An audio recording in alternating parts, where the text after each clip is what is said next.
le début de ce confinement, qui se déconfine, voilà, depuis le début de cette crise, nous avons organisé toute cette série de webinaires que nous avons intitulés « Dirigeants, préparez la reprise ».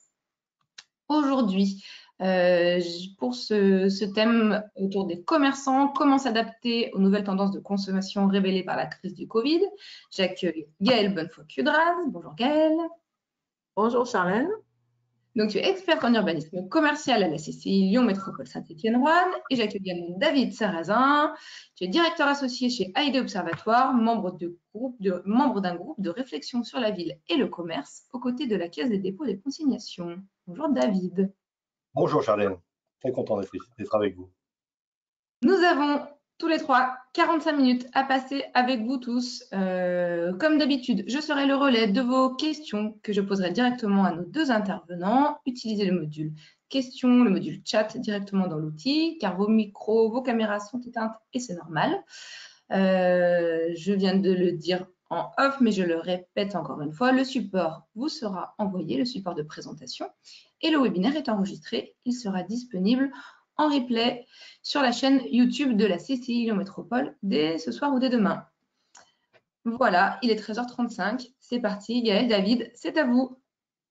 Merci beaucoup Charlène. Alors avant de commencer le programme de cet après-midi, ce qu'on souhaitait faire, puisque nous avec David Sarrazin nous nous sommes présentés, on voulait qu'on puisse connaître quels sont les participants qui nous suivent cet après-midi. Donc on a un petit sondage à vous proposer pour mieux vous connaître. Ok, c'est parti. Je lance la première question. L'idée, c'était de savoir dans quel secteur d'activité vous exercez. Donc, plutôt commerce alimentaire, commerce non alimentaire, services ou divers autres. Voilà, je vous laisse cliquer directement en live. Ne me répondez pas dans le chat. Vraiment, utilisez l'outil. Si ça ne fonctionne pas, sortez du mode plein écran ou mettez-vous en mode plein écran. Normalement, ça fonctionne plutôt très bien.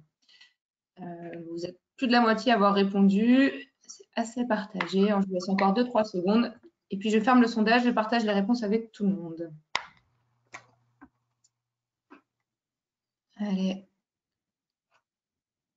Ok. Je ferme. Voilà. Vous voyez les résultats, Gaëlle, David, c'est tout bon? C'est bon. Je vois que c'est assez bien réparti. Bon, Gaëlle, tu as pu voir aussi les résultats? Non, mais c'est pas grave. Allez, je vous les commande simplement. 13% sur le commerce alimentaire, 30% sur le commerce non alimentaire, 35% sur les services et puis 22% pour divers et autres. Voilà, les slides ont repris, c'est tout bon. Alors, au programme de cet après-midi, d'abord, ce qu'on souhaitait vous préciser, c'est qu'on va parler principalement du commerce de détail, alimentaire, non alimentaire. On n'abordera pas aujourd'hui le secteur des CHR, cafés, hôtels, restaurants. Ceux-ci feront l'objet de séminaires début juin. Pour l'hôtellerie, c'est le 5 juin. Pour le restaurant, ça sera un petit peu plus tard. Donc, ce qu'on souhaite aborder cet après-midi avec vous, c'est d'abord voir quelles ont été les tendances structurelles à l'œuvre au cours des dernières années, quels sont les nouveaux comportements qui ont été observés pendant le confinement. Ensuite, quel bilan on peut faire de l'ouverture des commerces et de la consommation depuis le 11 mai dernier. Quels sont les différents scénarios imaginés à moyen terme pour l'évolution de la consommation et du commerce? Et enfin, qu'est-ce que tout ça pose comme enjeu pour les commerçants? Quels sont déjà les outils et solutions qui émergent pour faire face à ces nouveaux comportements? En termes de tendances structurelles, on a effectivement depuis plusieurs années, maintenant ça fait même quelques années, des dépenses de consommation qui sont de consommation courante qui sont particulièrement sur contrainte.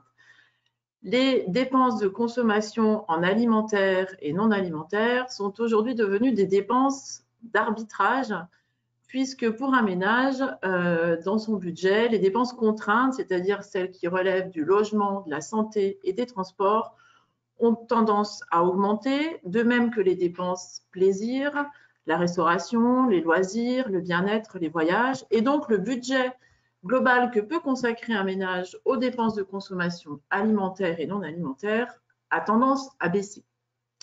Une fois qu'on a dit ça, on peut regarder plus précisément secteur d'activité par secteur d'activité, comment évolue la consommation moyenne par ménage en valeur en France en euros par an.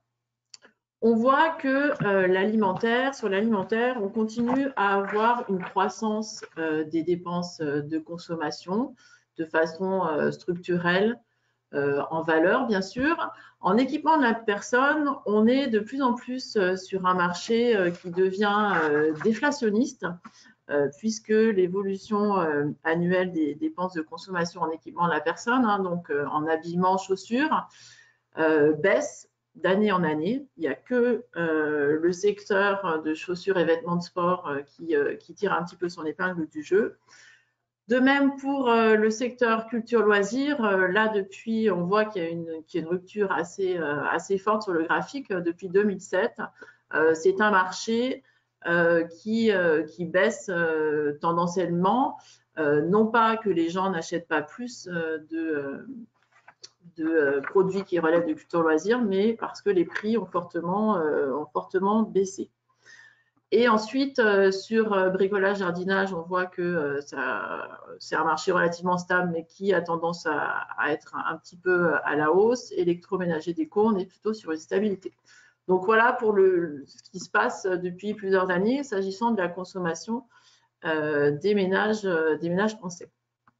Ensuite, sur les circuits de distribution fréquentés, très rapidement, ce sont des résultats qui sont issus de notre 10e enquête consommateur sur la région lyonnaise qu'on a réalisée notamment avec le prestataire AID en 2017 et avec les collectivités locales.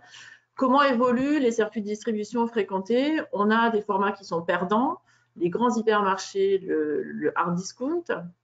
On a des formats qui sont stables, commerce traditionnel, les marchés forains, les grandes surfaces spécialisées, les grands supermarchés e-commerce, et puis on a des formats gagnants, les super spécialisés, le phénomène du drive, les petits et moyens hypermarchés, et puis les petits supermarchés de 400 à 1000 m² qui sont plutôt des supermarchés intégrés dans le tissu urbain. Donc on voit déjà qu'il y a des tendances qui émergeaient historiquement sur ce créneau. Ensuite, en non alimentaire, là, effectivement, on est sur une croissance très forte du digital sur tous les marchés non alimentaires. Les autres formes de distribution fréquentées, petits commerces, grandes surfaces, ont tendance à baisser et c'est vraiment Internet qui est le format gagnant avec ce qu'on peut appeler une emprise sur les dépenses de consommation des dépenses qui est différente sur les produits. Elle reste encore relativement modérée pour le prêt-à-porter, de l'ordre de 7-10%. Par contre, pour un certain nombre de produits, Internet a pris quasiment 20% de part de marché. Et puis, on a aussi pu identifier depuis 2017 des tendances émergentes. Tout ce qui est achat de produits bio, achat de produits locaux. Il y a aussi les achats entre particuliers de biens d'occasion. Il y a les achats qui sont faits sur le… Oui. Yael, je te coupe 2 secondes, tu as une petite notification là qui vient masquer l'écran pour nos participants. Si tu peux simplement fermer le pop-up publicitaire. Excuse-moi, mais ok. Est-ce que vous voyez toujours l'écran? Il faut que tu te remettes en mode présentateur, comme on a fait tout à l'heure, paramètres d'affichage. Voilà, en haut, paramètres d'affichage et basculer ici. Vas-y. Ouais. Je n'ai pas accès.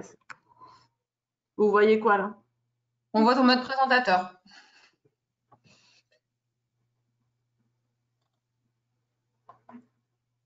Alors, ressort sinon, et puis remets en partage.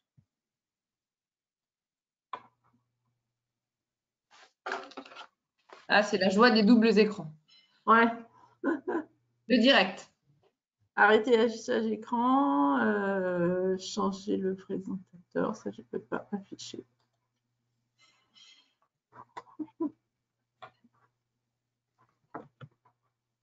Je peux pas, j'arrive pas à sortir en fait. Bon. Tu fermes et tu rouvres.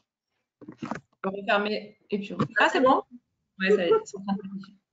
Presque. On a un peu de noir encore, mais Les tendances émergentes. Je parlais du domicile, des achats qui sont faits sur le trajet domicile-travail ou à proximité du lieu de travail. Et ça, effectivement, on s'est dit que peut-être que le télétravail allait avoir un impact par rapport à cette tendance-là qu'on avait pu remarquer. Il y a tout ce qui est bien sûr stratégie omnicanal, le fait que les consommateurs diversifient et élaborent des stratégies croisées entre les différents canaux de distribution. Et puis, il y a tout ce qui est progression du recours à la livraison. Donc voilà, ça, c'était déjà des tendances émergentes au cours des dernières années. Et on va regarder maintenant avec David quels ont été les nouveaux comportements qui ont été à l'œuvre pendant le confinement, des comportements assez spécifiques. Alors en effet, pendant cette crise, c'est une situation assez inédite. C'est-à-dire que Gaël vient de nous montrer qu'effectivement, depuis 4 à 5 ans, les comportements ont évolué, la consommation progresse, enfin, se modifie structurellement. Mais cette crise-là, elle a bouleversé effectivement à la fois la consommation et des fois les comportements, parce qu'on a été dans une phase de contrainte. C'est-à-dire une contrainte sanitaire. Bon, très clairement, on avait une restriction de nos déplacements. Et puis surtout une contrainte de fermeture d'activité qui était non essentielle. Et donc, de fait, la consommation s'est adaptée effectivement à cette nouvelle situation. Donc, on va faire le point rapidement sur ce qui s'est passé, en tous les cas, ce qu'on peut observer. Hein. On est revenu à la normale il y a très peu de temps. Donc, pour l'instant, on fait des constats qui sont des constats qui restent quand même empreints d'une certaine, qui sont relativement récents. Et il faudra effectivement prendre certainement un peu plus de recul pour pouvoir avoir une vision un peu plus globale de ce qui s'est passé pendant la période. Mais vous le voyez sur cette représentation, qui est fait à partir de panels grande distribution. En alimentaire, globalement sur la période du confinement, le chiffre d'affaires global est en hausse de 4% sur l'alimentaire. Voilà, c'est un chiffre à retenir. Pourquoi? Parce que notamment les gens ne travaillaient plus, donc ils déjeunaient, ils dînaient chez eux, alors qu'auparavant, ils pouvaient déjeuner sur le lieu de travail, en restauration.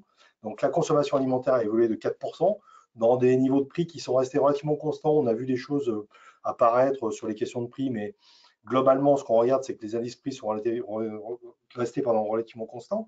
Par contre, un effet très fort, c'est qu'en 4 semaines, les hyper ont perdu 8 points de part de marché. Hein. Les hypermarchés ont été les grands perdants de cette période-là.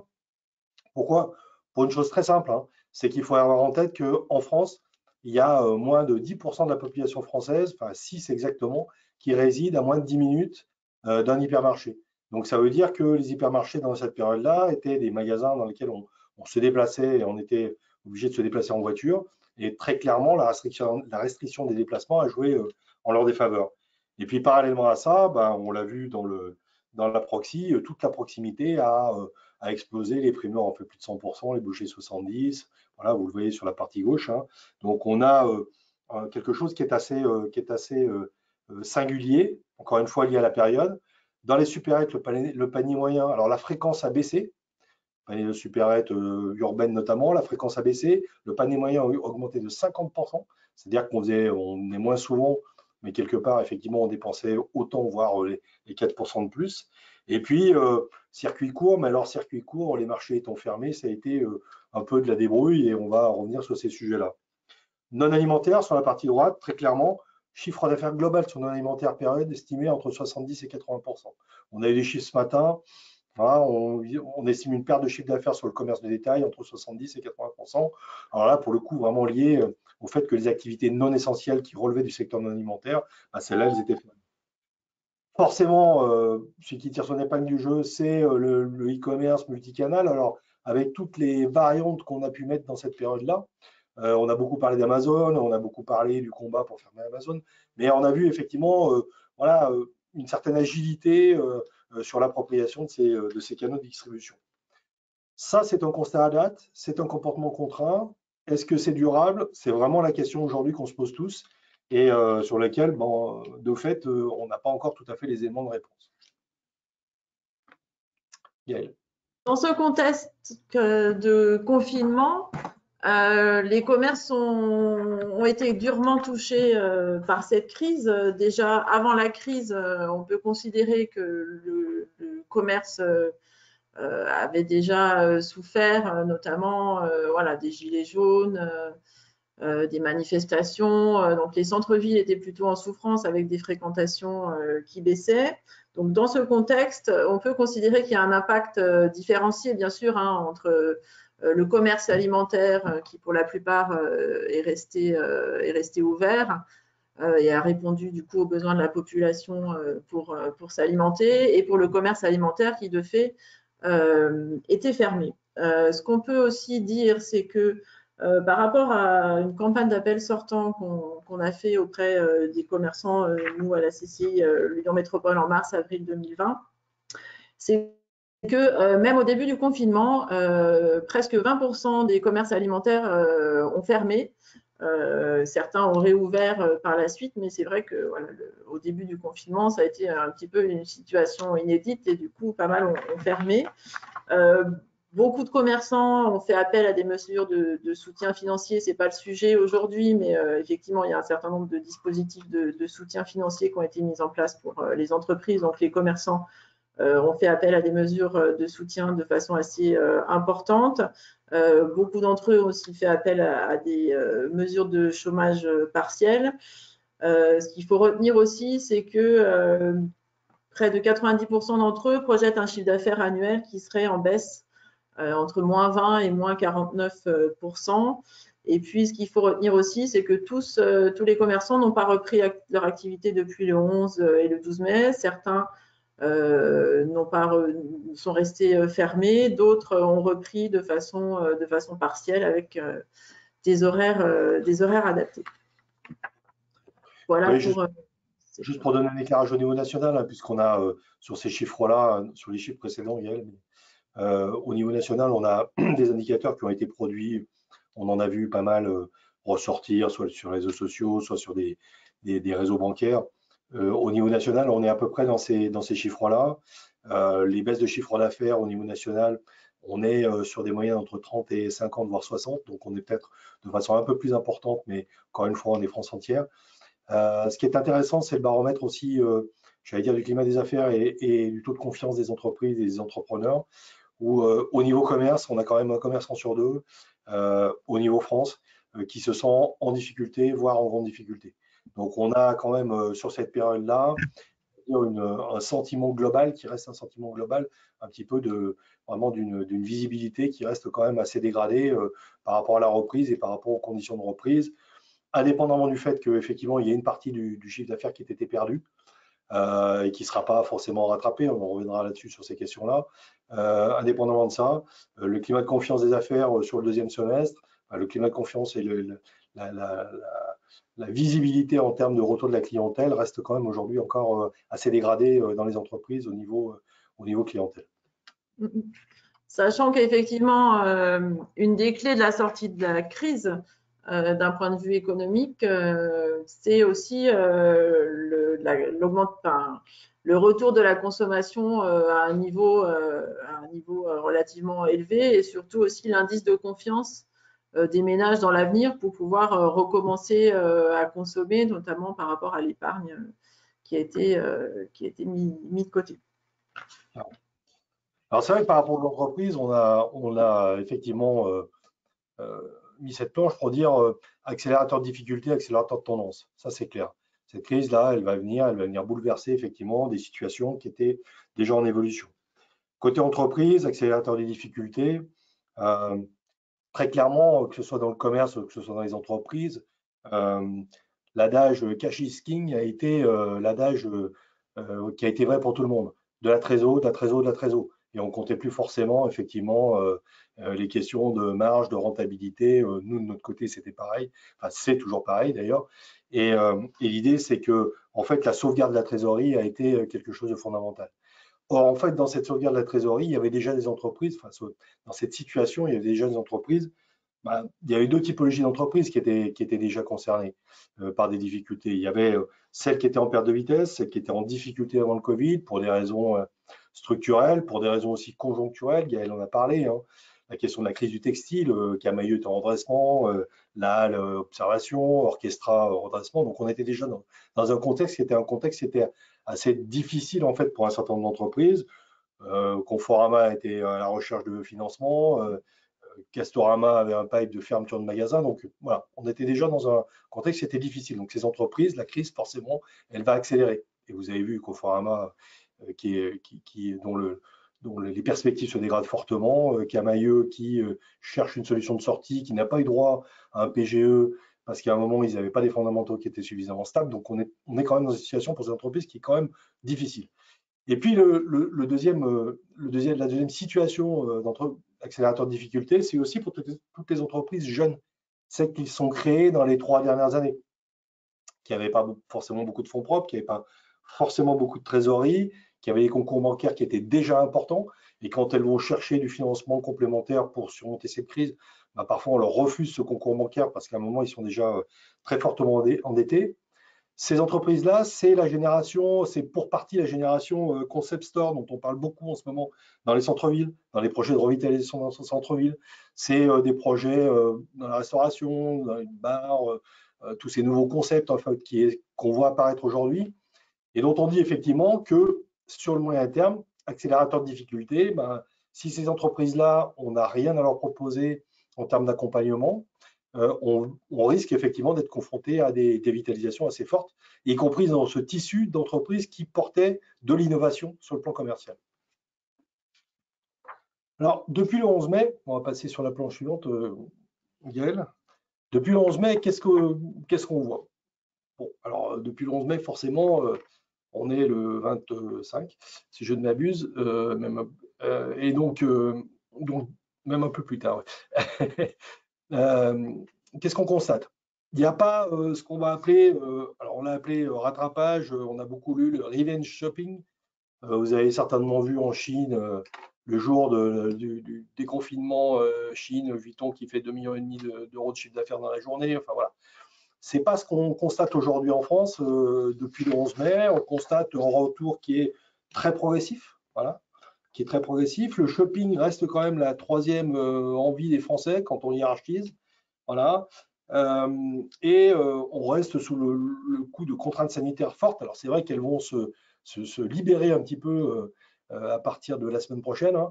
Mais depuis le 11 mai, on est quand même dans une reprise qui est relativement molle.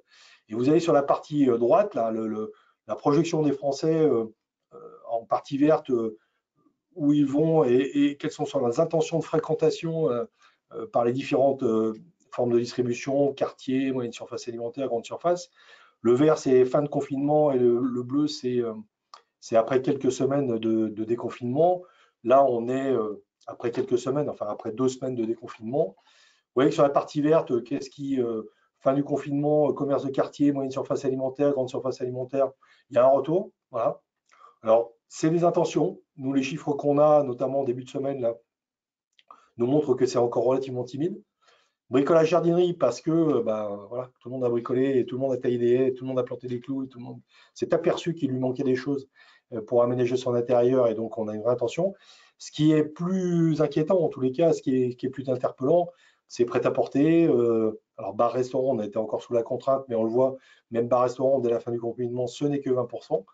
Magasin de beauté, c'est 18%. Donc, on voit effectivement que les intentions de fréquenter le commerce aujourd'hui, s'il n'y a pas d'incitation forte, s'il n'y a pas d'action forte, et on est là pour en parler, s'il n'y a pas d'action forte, il va falloir aller chercher le client encore plus qu'hier, parce qu'aujourd'hui, même dans sa représentation, au fait de sa fréquentation du commerce, il reste quand même relativement timide. Alors, au niveau local, on a pu notamment interroger les commerçants par l'intermédiaire des unions de commerçants et puis aussi par l'intermédiaire des différents sites de management de centre-ville.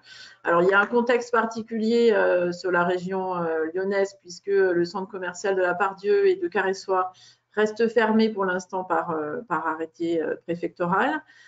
Sur les autres sites, qu'est-ce qu'on remarque depuis le 11 mai? C'est que globalement, par rapport à l'année dernière, il y a quand même une baisse globale de la fréquentation. Les clients reviennent, mais ils sont moins nombreux qu'avant. Par contre, ceux qui reviennent, ont un panier moyen plutôt plus élevé que d'habitude. Donc, ça, c'est plutôt positif. Il y a aussi un rattrapage, comme le disait David, dans certains secteurs d'activité, notamment la librairie, l'optique, tout ce qui est lié aussi aux enfants. Les gens sont venus rattraper ce qu'ils n'avaient pas pu consommer pendant la période de confinement.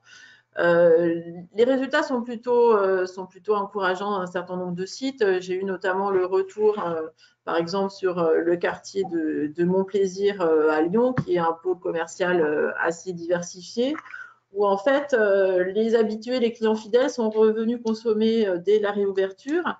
Et puis, les commerçants se sont aperçus aussi, ont constaté la venue de nouveaux clients qui résident dans le quartier et qui ne venaient pas forcément consommer avant parce qu'ils travaillaient peut-être ailleurs. Et du coup, ils ont découvert, je pense, leur tissu commercial diversifié et du coup, ils viennent consommer depuis le 11 mai dans les commerces du quartier. Et ça, c'est quelque chose peut-être voilà, qui émerge, c'est que du fait du confinement, les gens se sont rendus compte qu'il y avait aussi des commerces à proximité de chez eux. Et du fait d'être en télétravail, effectivement, ils restent plus proches de chez eux. Donc, il y a un phénomène de contraction, en effet, des zones de chalandise des pôles commerciaux et un resserrement de la consommation vers son lieu d'habitation. Donc ça, on verra effectivement si ça perdure quand les gens retourneront travailler ou en fonction de ceux qui restent ou pas en télétravail ou qui retournent travailler. Par rapport à cette crise, ce qu'on peut dire, c'est qu'effectivement, les fondamentaux sont quand même bouleversés pour tout le monde. Il faut avoir en tête pour les commerçants qui sont peut-être dans des situations assez difficiles, il faut essayer de se saisir des opportunités et identifier un certain nombre de points positifs qui sont des enjeux pour l'avenir. Alors, qu'est-ce qu'on peut retenir de ces phénomènes de crise ? C'est que d'abord, on peut considérer que le secteur du commerce, le secteur du retail, a été revalorisé pendant cette période, notamment en alimentaire, puisque ce secteur a su répondre aux besoins de première nécessité des consommateurs qui faisaient face à une situation compliquée. On a découvert aussi de nouvelles manières complémentaires de faire ses courses et une agilité aussi des commerçants dans cette période de crise. L'essor du drive est significatif. On a vu un certain nombre de commerçants traditionnels se lancer dans la digitalisation. Un certain nombre de producteurs sur les marchés ont fait de même, des librairies indépendantes. Donc voilà, il y a eu un phénomène d'accélération par rapport à ce contexte. Par exemple, dans la ville de Genasse, il y a une bonne réactivité des commerçants pour trouver des solutions pour continuer à travailler, en particulier le click and collect. Ensuite, on a vu, alors c'était une tendance émergente, hein, les circuits courts, tout ce qui est produits locaux, mais c'est vrai qu'il y a eu un vrai essor des produits locaux parce que d'une part, les marchés étaient fermés, donc les boutiques de produits locaux restaient les seuls circuits de distribution ouverts pour pouvoir s'approvisionner en produits locaux. Donc, il y a un vrai appel public aussi sur le plan local pour que les magasins puissent écouler les produits des producteurs locaux. Ensuite, le digital, bien sûr, était important pour maintenir la relation, le conseil à distance et les nouveaux canaux de vente avec effectivement le click and collect, les relations sur les réseaux sociaux, sur Facebook, sur Instagram. Donc ça, c'est un élément qu'on retrouvera par la suite. Il y a eu l'explosion du sans contact. Le sans contact est devenu une attente majeure des consommateurs avec aussi le relèvement du plafond de 30 à 50 €. Et puis, ce qu'il faut avoir en tête aussi pour les commerçants, c'est que les Français ont exprimé une forte envie de changement pendant ce confinement. Selon un sondage publié en avril, 87% des Français disaient vouloir que la société change. Alors, est-ce que ça va effectivement avoir un impact sur leur comportement de consommation ? En tout cas, voilà, il y a peut-être des choses pour les commerçants à capitaliser par rapport à ce besoin de changement. Alors effectivement, ce besoin de changement, je le disais tout à l'heure, hein, il est vraiment aujourd'hui bien malin, celui qui prédira l'avenir sur ces sujets-là.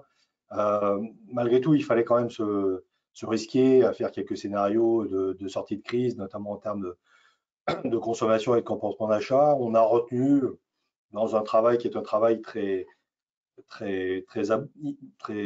n'est pas abouti à l'heure actuelle, on a retenu 3 scénarios. Il peut y en avoir plus, il y en a pas en moins. Bon, voilà.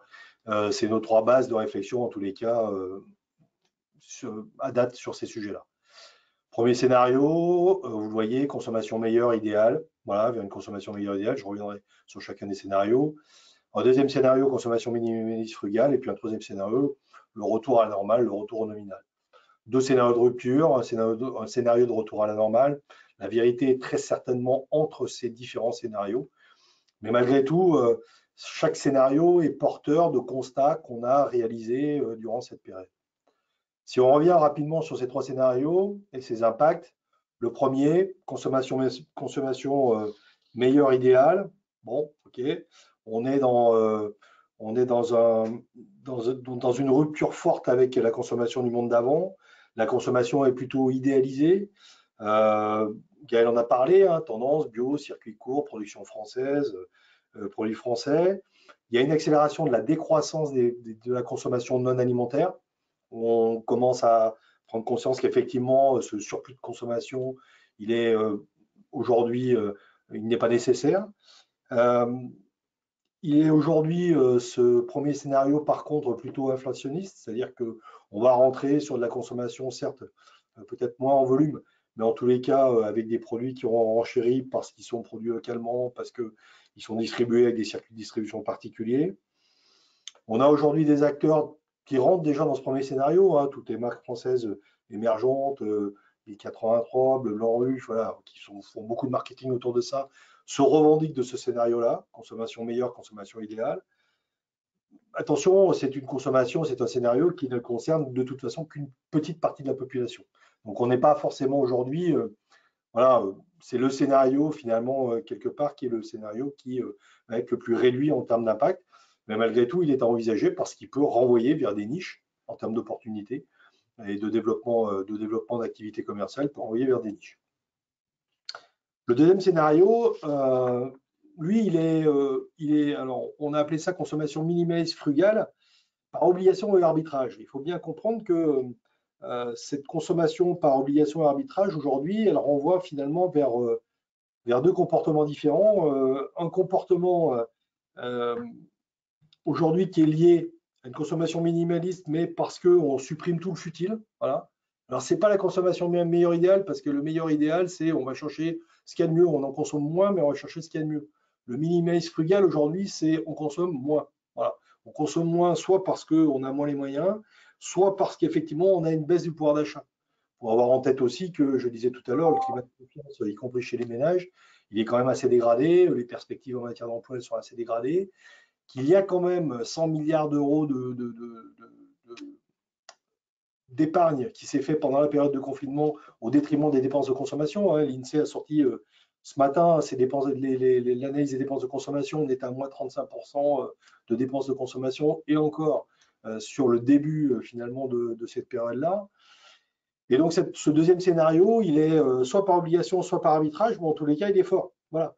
Et on est un peu aux extrêmes en termes de circuit de distribution. Ça va d'Action, voilà, pour la consommation finalement minimaliste, mais à des prix les plus bas, jusqu'à des buy day où on fait de la consommation sans emballage. Voilà. Ça, on rejoint le premier scénario, mais encore une fois, on se fait moins plaisir que dans le premier scénario. On est un scénario qui est beaucoup moins hédoniste. Puis le troisième, c'est effectivement le retour au nominal, retour à la situation initiale. On vit quand même une décroissance assez lente des achats de biens au profit des services, de la restauration, des loisirs, ce dont parlait Gaël tout à l'heure. Les marchés aujourd'hui qui baissent n'ont pas continué à baisser de façon relativement continue. Par contre, ce scénario, même si finalement c'est le plus tentant parce que c'est le plus rassurant, on n'est pas non plus assuré qu'effectivement ce scénario aujourd'hui soit un scénario de reprise. C'est-à-dire que si c'est un scénario de reprise, en tous les cas, ce n'est pas un scénario de reprise dans les 3, 4, 5, 6 mois. C'est un scénario de reprise à plus long terme.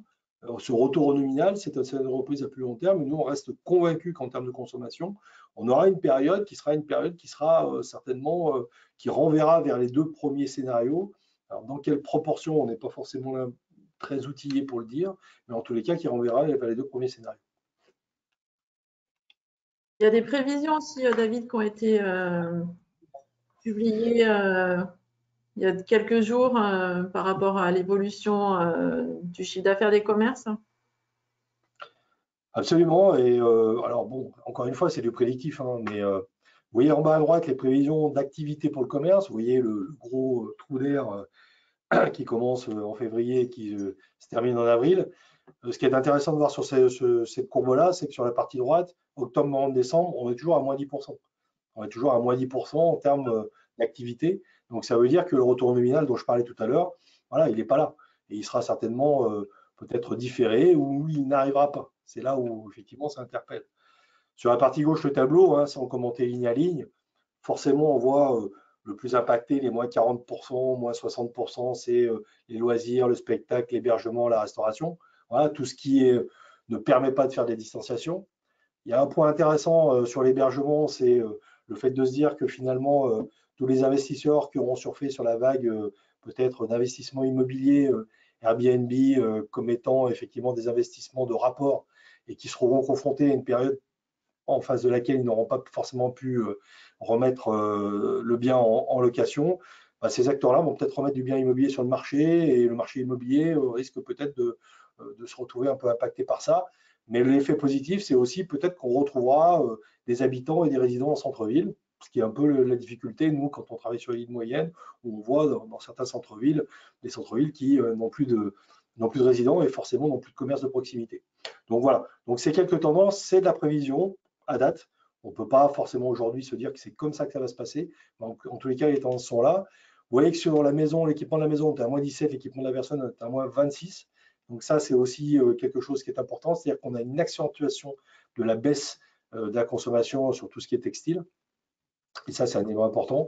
Et puis, finalement, le parallèle avec l'automobile qui bénéficie d'un plan de reprise là, qui vient d'être annoncé. Perspective assez difficile aussi pour le secteur automobile, bon, qui sort un petit peu du champ des sujets dont on parle aujourd'hui. Alors, dans ce contexte, quel est l'objectif principal pour les commerçants? C'est qu'ils puissent, trouver les solutions pour faire revenir les clients en magasin de façon importante pour essayer de récupérer du chiffre d'affaires, pour retrouver une activité normale et essayer effectivement de sauver le second semestre et d'essayer de rattraper ce qui a été perdu pendant la période de confinement. Et pour cela, on a imaginé que l'action des commerçants pouvait s'organiser autour d'un certain nombre de piliers pour effectivement faire en sorte que les clients reviennent le plus possible. Alors, ces piliers, en effet, Gaël, je crois que tu l'as dit, hein, ces piliers, ils sont orientés clients, très clairement. Ils sont orientés clients. On parle d'action des commerçants. On n'oublie pas, bien entendu, mais ce n'est pas le sujet du jour, on n'oublie pas, bien entendu, l'action des collectivités qui ont un rôle important à jouer dans cette relance de l'attractivité.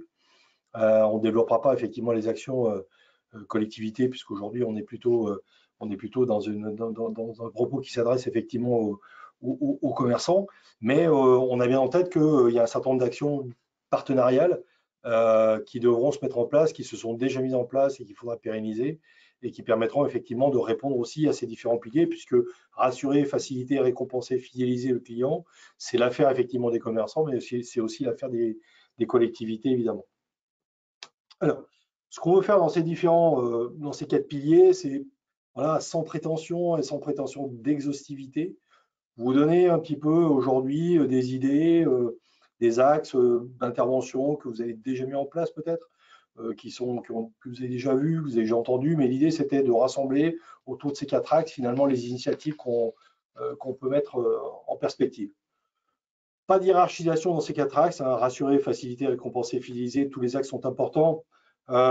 peut-être la priorité numéro 1 reste malgré tout la question de rassurer. Voilà, la question de rassurer le client.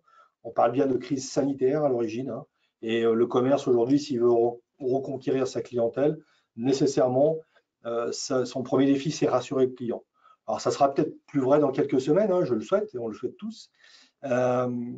Mais c'est vrai que dans un premier temps, la reprise qu'on a vue depuis le 11 mai, les mesures qu'on a vues sur la reprise depuis le 11 mai, les mesures principales étaient déjà orientées dans ce sujet-là, enfin dans cet axe-là, pardon.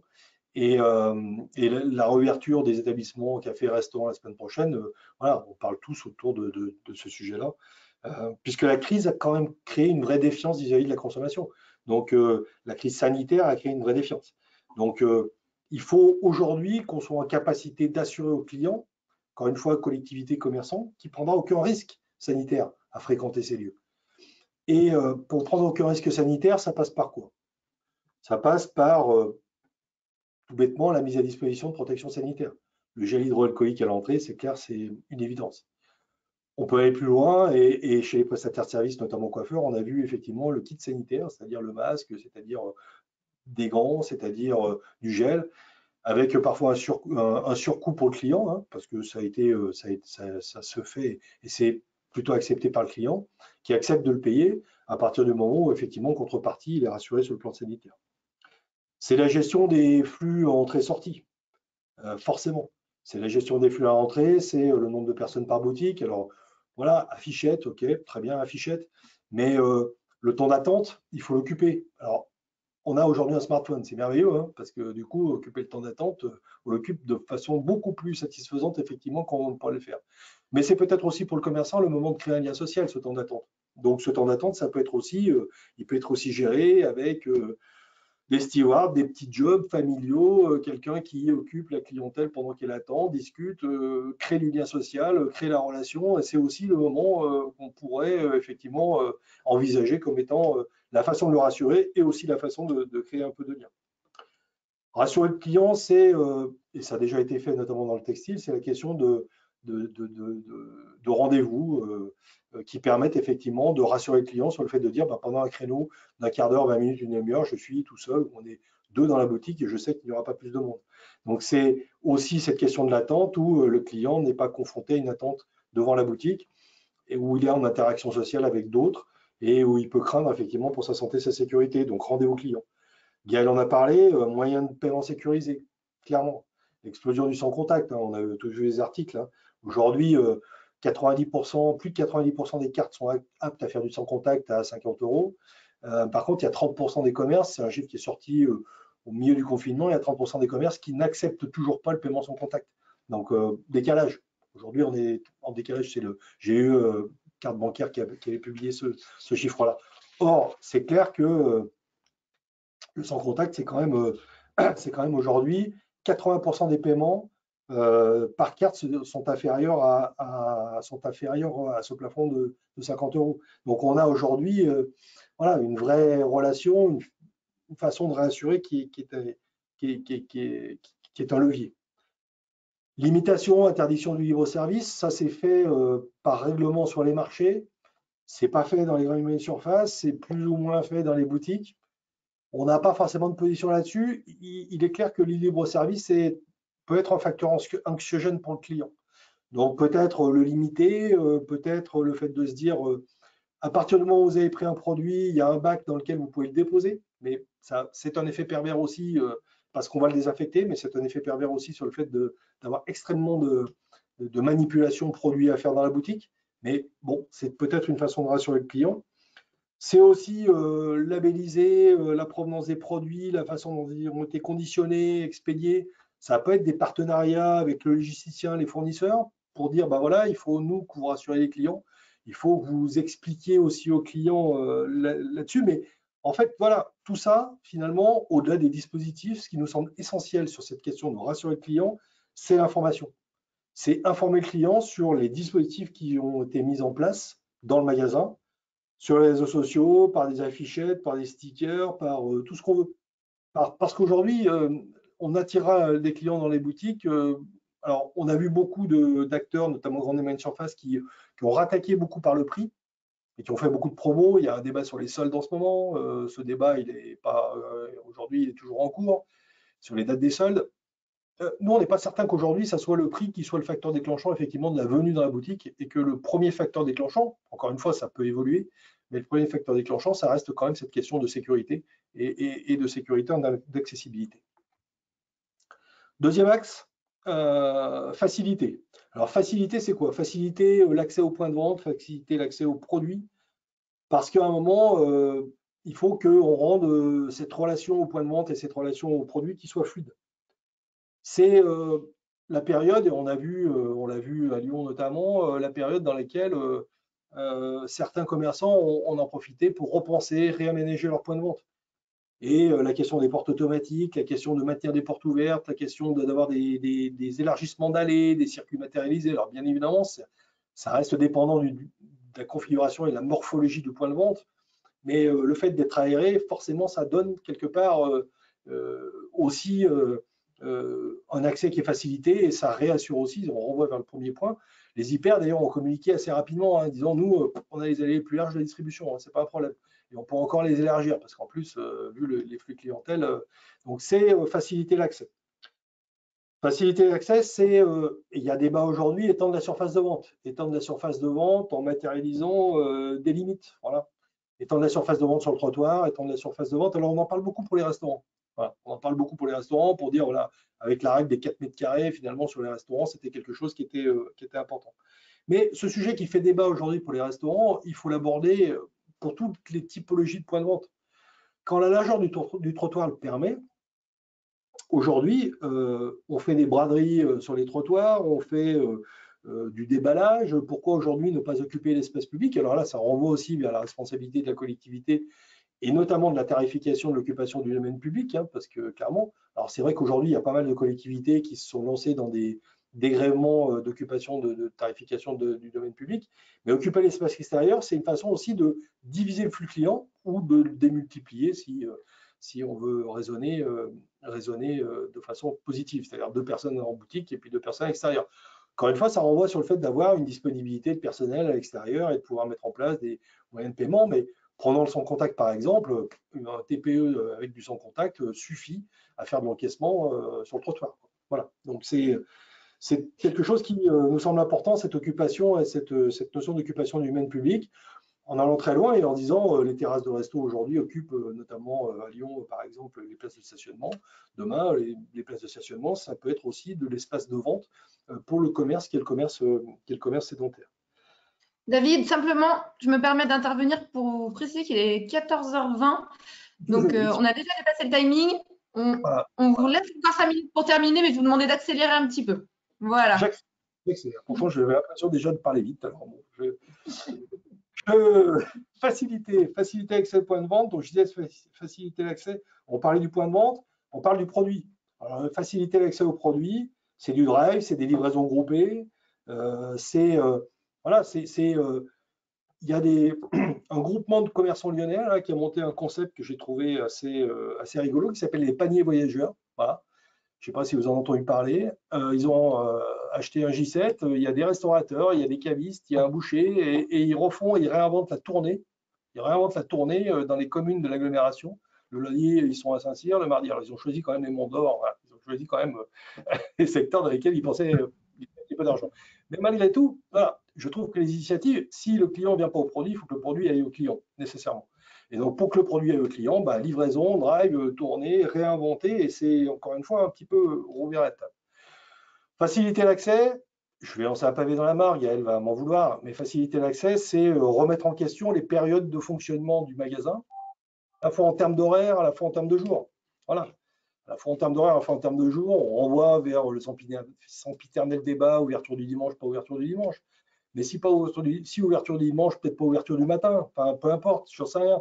Reposons-nous la question de savoir quand est-ce qu'on peut rassurer le client et qu'on peut faciliter son accès et sa venue. Et ce n'est pas nécessairement d'augmenter la fréquence ou d'augmenter les plages horaires, mais c'est surtout de les réaménager. 3, récompenser. Je vais vite, Charles. Hein. Récompenser. Récompenser le client, c'est s'adresser à lui directement. Aujourd'hui, il a besoin d'être chouchouté. On a failli appeler ça chouchouter le client, voilà, au-delà de récompenser.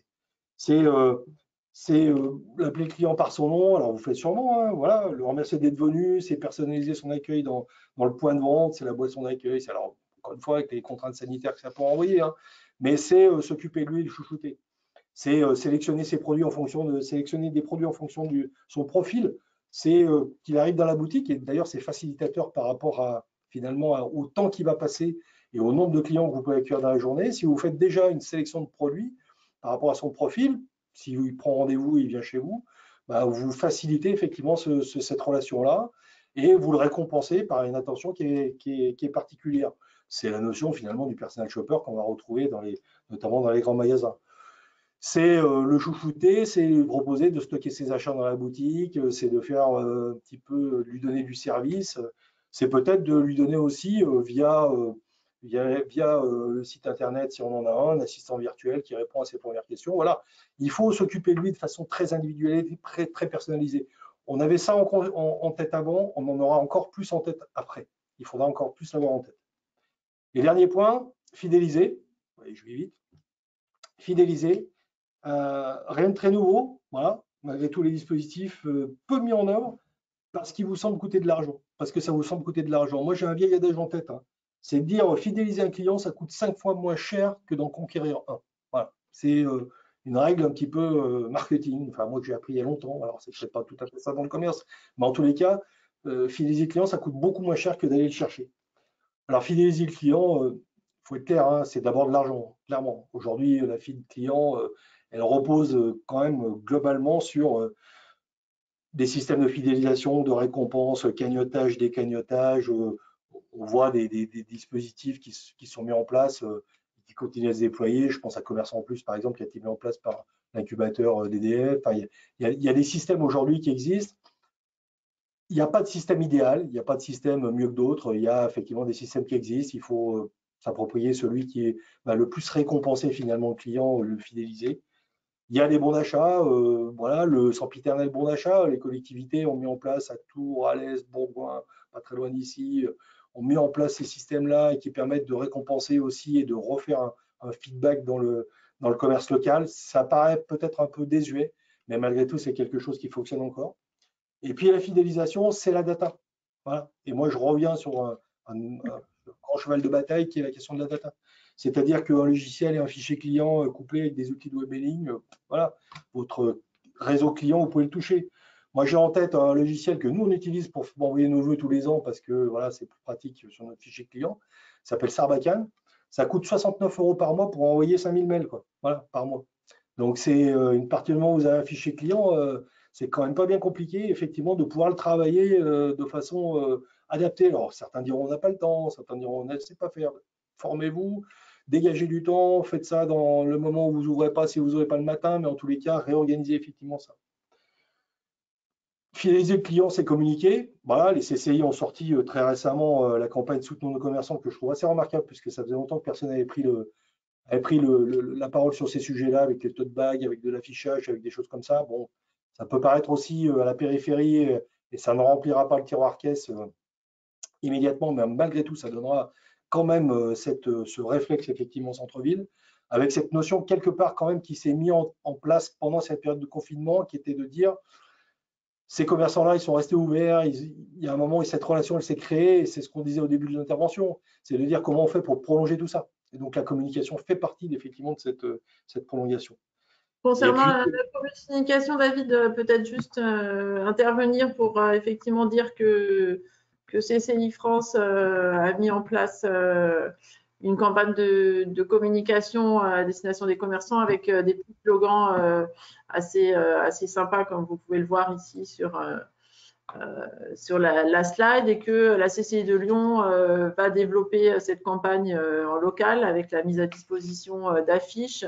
Et puis, il y a un partenariat aussi national avec Deco. Du coup, il y aura des affiches Deco, comme vous pouvez le voir ici, aussi en local sur cette question. Voilà, je te laisse. Avant, on réparer ton PC parce que tu as encore un petit message. Je plaisante. Non, mais j'en avais terminé avec la fidélisation, effectivement. J'en avais quasiment terminé avec la fidélisation pour dire, voilà, les derniers dispositifs, c'est aussi peut-être, voilà, le dispositif monnaie locale, de monnaie en circuit court, voilà, bon, qui n'ont jamais émergé vraiment, qui sont peut-être à réenvisager, mais en tous les cas, voilà, la question de fidéliser, récompenser, faciliter, rassurer, pour nous, c'est les 4 piliers. Il faut les avoir en tête et il faut effectivement se réapproprier ces 4 piliers au travers des différents dispositifs dont vient de parler Gaëlle. Les 4 piliers, bien sûr, à la CCI, on les partage totalement. Je voulais juste, en quelques instants, vous donner quelques exemples de solutions locales innovantes et pragmatiques qui ont été menées par les unions commerciales et les commerçants du territoire. Je ne sais plus si David en parlait, mais la question de proposer des rendez-vous clients ou de privatiser la boutique pour notamment toutes les boutiques de prêt-à-porter. Et ça fonctionne assez bien parce qu'il y a vraiment un super bon taux de transformation.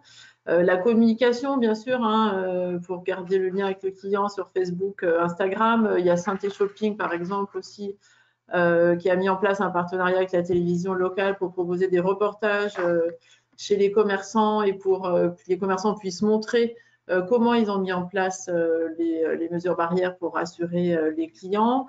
Il y a aussi un opticien sur Roanne qui se déplace gratuitement chez les personnes. Il y a le click and collect qui a été beaucoup mis en place par les commerçants. Il y a des réflexions autour de la gestion des files d'attente devant le commerce. Puisqu'effectivement, on se dit, étant donné que le nombre de commerçants qui peut rentrer dans la boutique est restreint, il va falloir à un moment, pour les boutiques assez conséquentes, gérer les files d'attente. Il y a aussi la question du parcours client à l'intérieur du commerce qu'il faut repenser. Donc voilà, il y a de nombreuses solutions.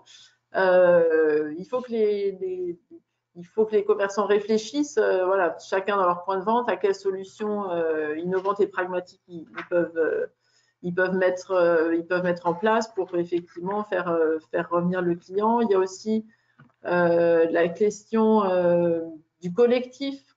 Il faut qu'aujourd'hui, l'enjeu pour les commerçants, c'est aussi de se réunir. On est toujours plus fort à plusieurs. Donc, il y a des initiatives voilà, pour essayer de mettre en place des marketplaces locales, du click and collect local. Retrouver l'essence du commerce qui est de créer du lien social. Donc l'idée c'est de resocialiser aussi la vente, de vraiment personnaliser la relation avec le client et vraiment réinvestir cette relation avec le client. Bien sûr, on n'a pas parlé des soutiens de l'État et des collectivités locales, mais il y a beaucoup de dispositifs qui ont été mis en place pour effectivement soutenir les commerçants. À la CCI, nous proposons aussi un accompagnement pour tous les commerçants qui le souhaiteraient, un accompagnement individuel et collectif avec du coaching, des ateliers. Et puis, on a en perspective la réalisation d'une 11e enquête consommateur à horizon 2021-2022 pour effectivement décrypter les comportements d'achat et voir quels ont été les impacts de la crise sur les comportements de consommation des habitants de notre territoire. Voilà. On a sans doute dépassé notre timing. C'est peu de le dire, c'est pas grave, il est 14h30, 32 même. Donc, merci à tous les deux. Le chat est resté plutôt silencieux. Je pense que tout le monde vous a écouté attentivement. Merci pour toutes ces informations. Alors, peut-être qu'une ou deux personnes nous remercie dans le chat. Merci beaucoup pour cette session très intéressante. Je vais encore vous garder en ligne 2 petites minutes pour vous donner 2 informations. La première, c'est vous demander à l'issue de ce webinaire, là quand je vais couper dans 2 secondes, un questionnaire d'évaluation va s'ouvrir automatiquement. Merci de prendre quelques instants pour répondre aux 4 questions. C'est très rapide et pour nous, c'est très important voilà, de savoir si le contenu vous a plu, si les intervenants vous ont plu également.